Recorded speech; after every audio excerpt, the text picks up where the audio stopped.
Hello, everyone. Welcome to English Podcast TV. I'm Chloe. And I'm Mike. And today we are talking about something I think about way too much. A day in the life of a productive person. You know those videos. Someone wakes up at 5 in the morning, the sun is rising, soft music is playing. They drink green juice, they meditate, they exercise, they journal. They read 10 pages, they answer emails, and it is only 7 a.m. And you are watching this from your bed at 11:30, in yesterday's clothes, eating cereal from the box. Not even in a bowl, just from the box. And something inside you says, I should be more like them. Yeah, that little voice. It is quiet, but it is sharp. But here's the thing. What if those perfect days are a movie? What do you mean? What if you are comparing your behind the scenes to someone else's movie trailer? Oh, a trailer only shows the best parts. Nobody puts the messy parts in the trailer. Okay, I want to go deeper into this. But first, a question for you listening right now. Think about yesterday, not the version you would tell someone, the real one, the honest one. Did your day match the plan in your head? Or was there a gap, a space between what you wanted and what really happened? Hold that feeling. We're coming back to it. Okay, confession time. Oh no, what did you do? A few years ago, I read about this famous writer. He woke up at 5 a.m. every day, wrote for 3 hours before breakfast, no phone, no email. I thought that is the secret. So I copied his routine exactly. Wait, you at 5 a.m.? Day 1, I sat at my desk, stared at the wall for 40 minutes. My eyes were open, but nobody was home. Nobody was home. I love that. Day 2, I wrote one sentence. Then I fell asleep on my keyboard. Woke up with the letter J on my forehead. No. Day 3, the alarm went off. I turned it off. Never tried again. 3 days. 3 days. And I did not just fail the routine. I felt like I failed as a person. I know that feeling because I have my version. Tell me. My colleague posted her weekends online. Saturday yoga, a beautiful brunch, 2 hours of focused study, a sunset walk. The full package. And my Saturdays? I woke up at noon, ate cold rice from the pot, standing in the kitchen, still in my pajamas. I feel you. I have had that exact lunch. And I kept asking, what is wrong with me? That question right there, I think every person listening has asked it. If that is you, you are not alone. And there is nothing wrong with you. So here is what nobody tells you about copying someone else's routine. And this matters because almost everyone tries this first. You see a productive person. Your brain says, if I copy them, I will get what they have. But that is like planting a cactus in a rainforest and wondering why it dies. Oh, I like that. The cactus is not broken. It needs different soil, different light, different water. In other words, the routine works for them because it fits their life, not because it is magic. Exactly. And when it does not work for you, You blame yourself. yes, that is the guilt trap. You feel guilty for failing a test that was written for someone else, And the guilt builds a wall, not between you and the work. but between you and yourself. You stop trusting your own rhythm. Oh, say that again. You stop trusting your own rhythm. You start believing that the only good way is someone else's way. And so you try another routine and another. Like changing costumes, hoping one of them will feel like your skin. That is strong. And none of them fit, because a costume is not skin. Right. You cannot wear someone else's life. You have to build your own. Okay, let me ask you something, Mike. Go ahead. In your head, what does your perfect day look like? Oh, the fantasy? I wake up early, exercise, eat healthy, deep focus for 4 hours, read, cook, betterly. Right. And your real day? I hit snooze, check my phone for 20 minutes, make coffee and forget it until it is cold, start working and immediately get distracted. The cold coffee. Every day. And then at 4 p.m., I panic and try to do everything at once. The 4 p.m. panic. I know it well.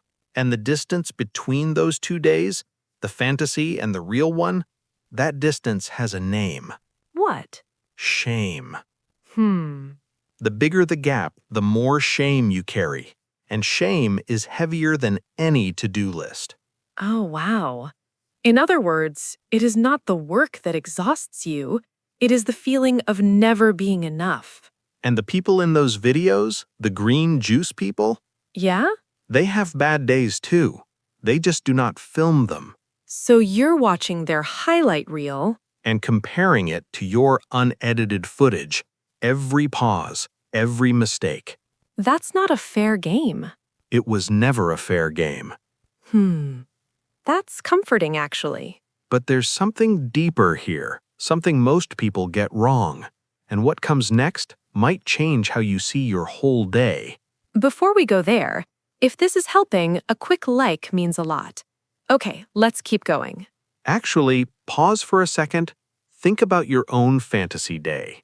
How many times have you actually lived that day, start to finish? If the answer is almost never, that's not failure, that's information. You have a story about this. I can feel it. Yeah, this one took me a long time to talk about. Take your time. About 3 years ago, I found a productivity system online. A full schedule, every hour of the day, color-coded, Monday through Sunday. Every hour? Every hour. Wake up at 5:30, gym by 6, deep work from 8 to 12, lunch at 12:15, 15 minutes, not 20, 15. Wow. And I followed it for a full month. Wait, you actually followed it? Every day, alarms for everything. When to eat, when to stop eating, when to go outside for exactly 20 minutes of sunlight. That sounds exhausting. It was. But people noticed. My friends said, "Wow, you are so disciplined, like a machine." And I liked hearing that. It felt like proof that I was enough, that I was finally the right person. Oh. And then one Sunday evening, the last day of that month, I was on my couch. Every box was checked, and I just sat there. What happened? I tried to remember one moment from that month, one moment that felt like mine, not scheduled, not optimized, just mine. And? Nothing. 30 days, not one moment I chose for myself. Oh. I had lived a perfect month, and I could not remember any of it, because none of it was mine. I just wore it, like a costume everyone said looked great. But inside, Inside, I was disappearing. Yeah. that is, I think a lot of people know that feeling. Being admired for something that is making you empty. And that night, I deleted the schedule. All of it. All of it. And the next morning, I woke up without an alarm. First time in a month. No alarm?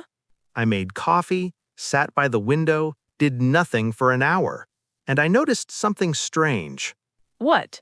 Around 10 a.m., my brain woke up. Not before, not at 5:30, not at 8, at 10. I could feel it like a light turning on. And I thought, has it always been this way? So I paid attention the next day and the day after, and I realized I am not a morning person. I have never been a morning person. For years, I was fighting my own body and losing.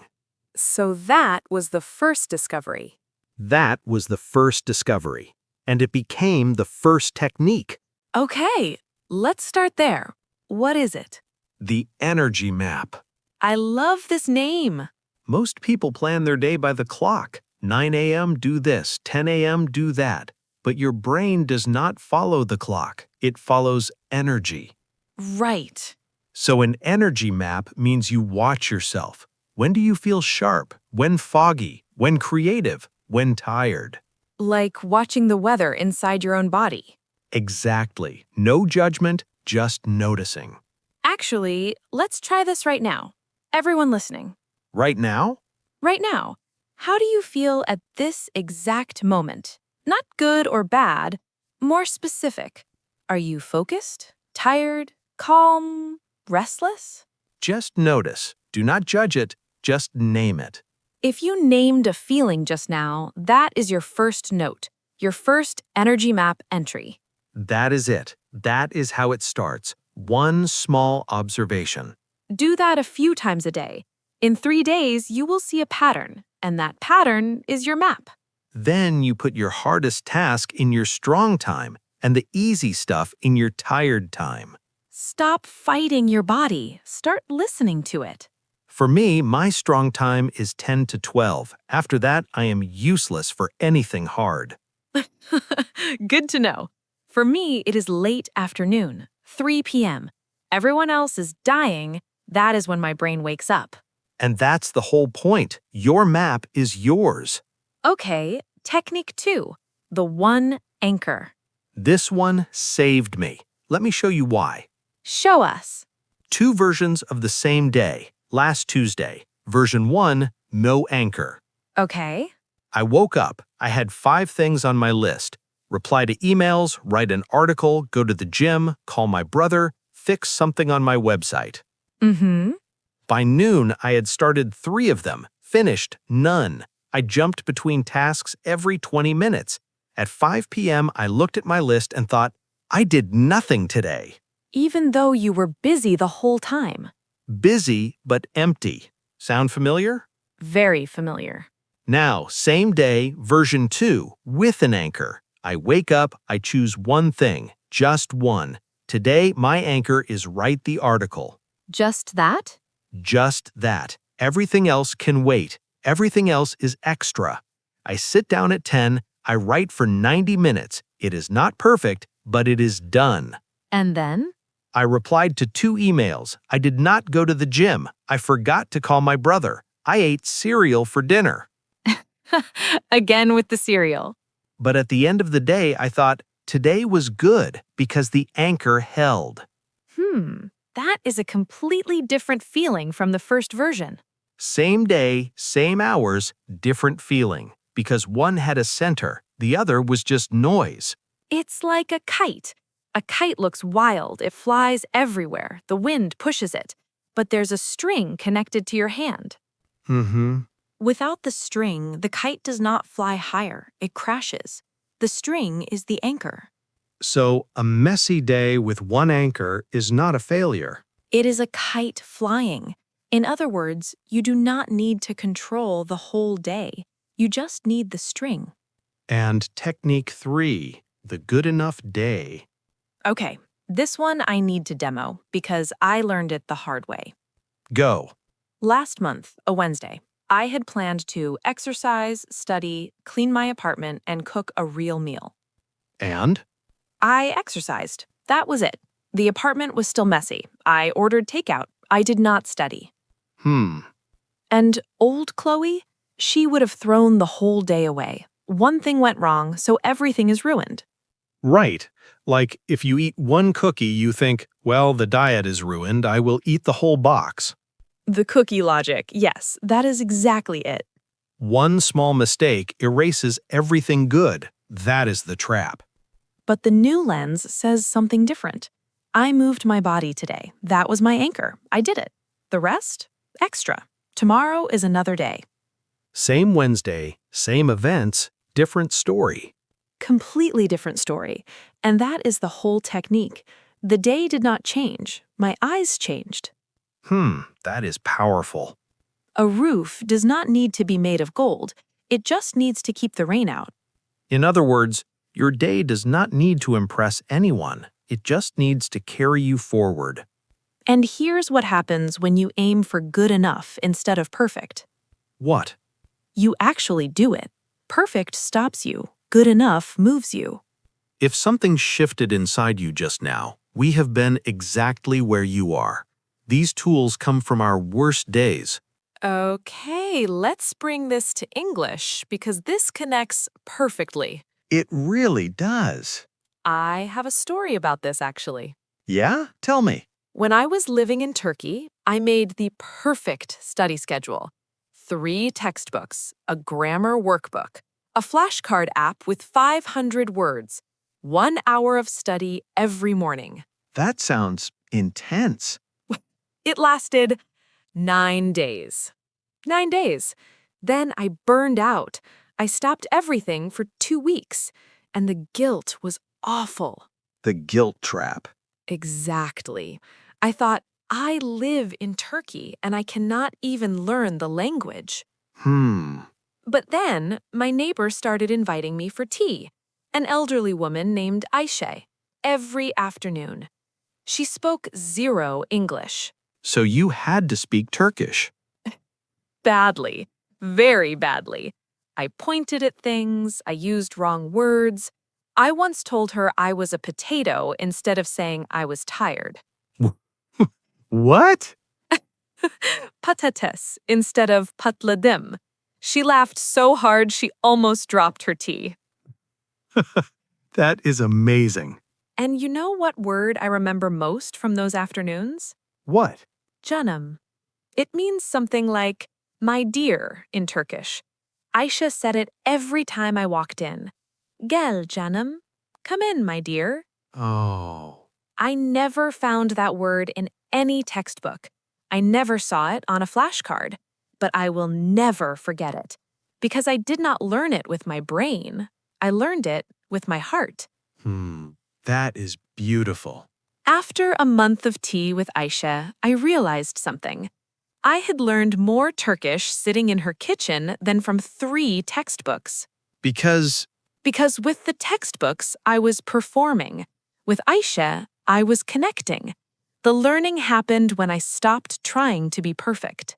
that is the whole episode right there, in one story. Yeah, it really is. So for everyone listening, you do not need the perfect study plan. You need your version of Tea with Aisha. Maybe that is this podcast. Maybe it's a song you love. Maybe it's texting a friend in English. That is your anchor, and it's enough. And think about this. You are listening right now, in English, understanding this conversation. That is not nothing. That's real. A year ago, maybe this was harder, but today you are here, and every time you show up, your English grows. Especially on the messy days. Before we say goodbye, let's slow down together. We used some strong words today. Let's walk through them so you can carry them with you. Take a breath. Relax your shoulders. You can repeat after us if you like. First word, routine. A routine is something you do regularly, the same actions in a similar order most days. Example, I have a morning routine. I make coffee and read for 10 minutes. Or, his routine changed when he started working from home. Say it with me. Routine. Routine. Next word, guilt. Guilt is that heavy feeling when you think you did something wrong or when you did not do enough. Example, I felt guilt because I skipped my study plan. Or, the guilt stayed with me all week. Try it. Guilt. Guilt. Next word, anchor. An anchor is something that holds you steady. It keeps you in place when everything around you moves. Example, writing is my anchor. It keeps my day grounded. Or, I need an anchor on busy days, just one thing to focus on. Repeat after me. Anchor. Anchor. Next word, rhythm. Your rhythm is your natural pace, the speed and pattern that fits your body and your life. Example, I work best in the afternoon. That is my rhythm. Or, everyone has a different rhythm. That is okay. Say it with me. Rhythm. Rhythm. Next word, productive. Productive means you make real progress, not just busy, but actually moving forward. Example, I had a productive morning. I finished the hard part. Or, you do not need a perfect day to be productive. Try it. Productive. Productive. Next word, shame. Shame is deeper than guilt. It is not, I did something wrong. It is, I am something wrong. A painful feeling about who you are.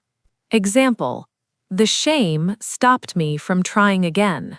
Or, she carried shame for years before she talked about it. Try it. Shame. Shame. And last word, connect.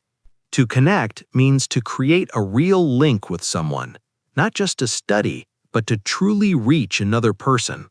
Example, I connected with my neighbor through simple conversations. Or, this podcast helps me connect with English every day. Say it with me. Connect. Connect.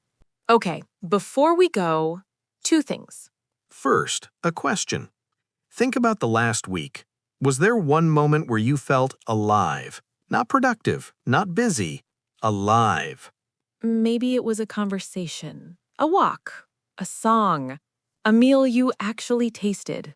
Find that moment. That is a clue. That is your rhythm talking. And second, a challenge. Finish this sentence. Today, my one anchor is... I will go first. Today, my one anchor is going for a walk, without my phone, just me and the sky. Without your phone? Even without a podcast? Just this once. Do not tell anyone. Mine is simple. Today, my one anchor is calling my mom. 5 minutes. That is enough. Write yours in the comments. And bonus challenge, notice your energy 3 times today. Morning, afternoon, evening. What word describes each one? That is your first energy map.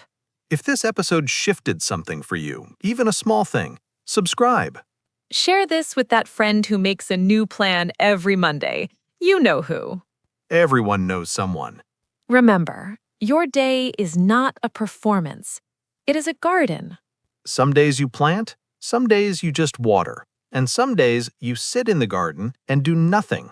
And that is still a day in the garden. It still counts. See you next time. Bye, everyone.